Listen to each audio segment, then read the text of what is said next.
whether he be a Jew or a Gentile, in Romans chapter 1, verse 16. So that power draws people together in unity.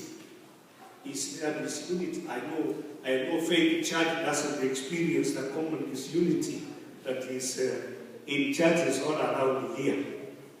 I was here when Pastor Kiwaina preached, and he praised you for being a united people, and he said you know how to keep your secrets, and you don't wash your dirty linen in the open. I watched keenly. This is a wonderful church. This is a wonderful church, and we thank God for it. That is God who has done it. It's not you.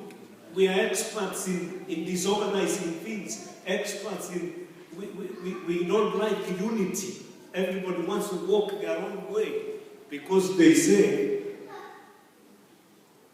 everyone for himself, but God for us all. They say that. And it's deeply ingrained in human nature. But it is the power that brings unity. So if you are united here, it's because the gospel of Jesus Christ. Nothing else. It is not that the pastor is wiser than all pastors. It is not that the elders here are more polished than the elders elsewhere. It's because you have allowed the gospel of Jesus Christ to rule over your lives. That's why you will become what you are, according to the testimony that I had from Pastor Kiwaina. So now, listen to this first paragraph. It says, to present these truths is the work of the third angel's message, the saving truths of the gospel. The Lord decides that the presentation of this message shall be the highest, the greatest work carried on in the world at this time. And so I pose a question. Would you like to be the greatest and the highest worker? If today things stand and Obama was shelved and you were made the Obama of the US, how do you feel? How do you feel?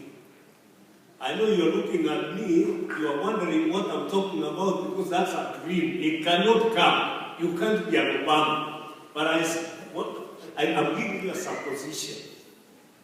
Because I want to drive home a point like this.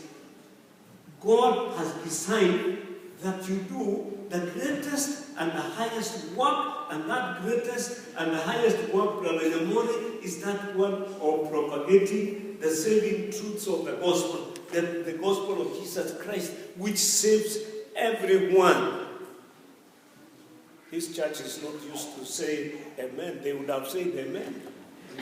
If it is meant to save everyone, it means you, your children, your wife, your husband, your mother, your grandmother, your father, your grandfather, your brothers, your sisters, and all those people we have left back there.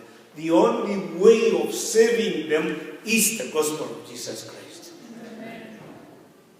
And if that be, and it is, then we ought to undertake to understand what that gospel is and to espouse the truths that form the gospel and propagate these truths as Jesus commanded us to do.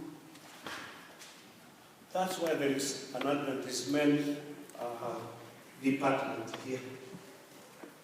Any other thing, all these departments are supposed to be branches that lead us to the joint business of propagating the gospel. If Brother Namoni, your department is not preaching the gospel, you better disband. All you heads of department who stood up in the morning, if the people that are clustered round about you are not informed of what the gospel is,